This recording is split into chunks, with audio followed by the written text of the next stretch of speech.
Welcome back to the channel and welcome back to another quick pick prediction video.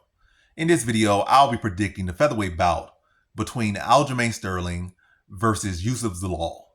And how do I feel about this one right here is I'll go low confidence Youssef Zalal to beat Aljamain Sterling. Youssef Zalal, low confidence. If this was 3 rounds, I'd probably lean Aljo. But the fact that this is 3 rounds, if it was 3 rounds, I'll probably lean Aljo. But the fact that this is 5 rounds, I'll lean Zalal. You might say, that don't make no sense. Aljo's a former champion. He has fought in several 5-round fights, and I think he has won the majority of them. But I feel like 5 rounds haven't really been a great look. He's been winning them, but it's not really been a particularly great look, especially when you look at the Piotr Jan fights. I think in both fights he won the first round. I think he lost the second round in the second fight. Well, he won the first 2 rounds in the first fight. Matter of fact, I think he won the first 2 rounds in both fights, to be honest. By the way, but I feel like in both rounds he faded in the later rounds, particularly in the first fight. He faded real bad in the first fight. He faded bad in the second fight as well, but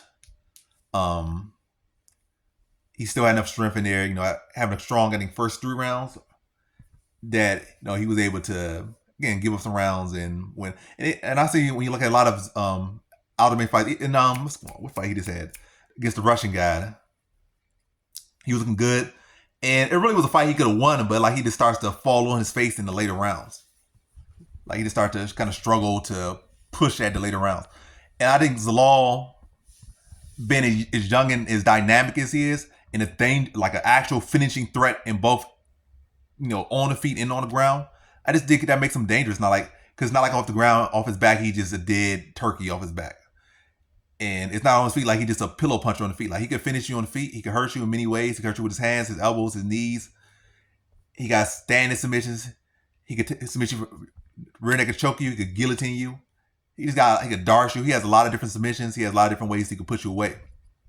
And I could definitely see this a fight where, Aljo, both guys looking good early, but Aljo doing what he does early, getting takedowns, getting positions, looking like he's a champion, and Zalal is just this, rising contender, showing levels early, and then Zalal starting to get a beat on him. Aldo starts to lose steam, his takedowns start to get a little more telegraphed, his shots get a little more telegraphed, his pace starts to drop, and then Zalal started to throw some teeps to his body, front kicks to his body, started to calf kick him, started to punch his head back with the jab, and Aldo just again starts to fade, visibly fade, as he has faded in multiple fights. It has not just been one fight, it has been multiple fights that I've seen him visibly fade. Win or lose, I've seen him fade visibly in multiple fights. It's not something new. That's why I say, even though he's a champion, or with a former champion, it's been an issue. And if he didn't have that issue, I would say he'd be the bantamweight GOAT. Or not, but a different thing. But anyway, I think Aldo will come out to a good start. I'm not saying he's going to just run through Zalal in the early rounds, but I think probably be clearly winning the early rounds, at least the early 2. But I think Zalal is going to be able to adapt to him over the course of the fight. And I see Aldo starting to slow down. And even in the Ortega fight, I think he injured himself in that Ortega fight. He did injure himself in that Ortega fight with a spinning elbow. But still, similar thing. He lost with the 5th round against Ortega.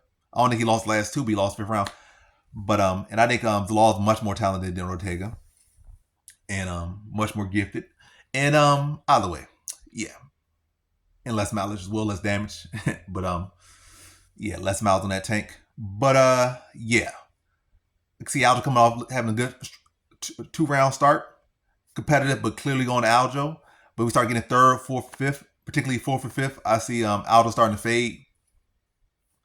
And Zalal just starting to really dig into him. I can see him winning 3rd, 4th, and 5th. And I'll say he'll submit Aljo. I think Aljo will start to gas. And Zalal is going to keep putting the pressure on him. And catch Aljo reaching. Get him in the darts. And submit him in the, I'll say late in the 4th round. Probably catch him a bit of surprise. He think the grappling round will be a place he could catch a breather in, but Zalal's not going to let him have a breather on the feet, not let him have a breather in the clinch, and not going to let him have a breather on the ground.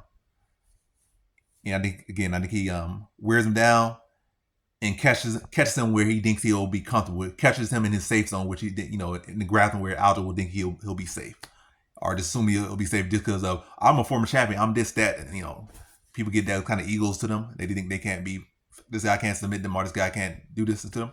But Zalal is very slick in his own right in the grappling department. Not to say on the level of Aljo, but the fact this is a mixed martial arts fight and not a wrestling match or not a BJJ match, multiple elements, and he'll be able to find those weaknesses and capitalize on them. And I think he catches Aljo late in the fourth round via submission. So in this one, I have Youssef Zalal via fourth round submission.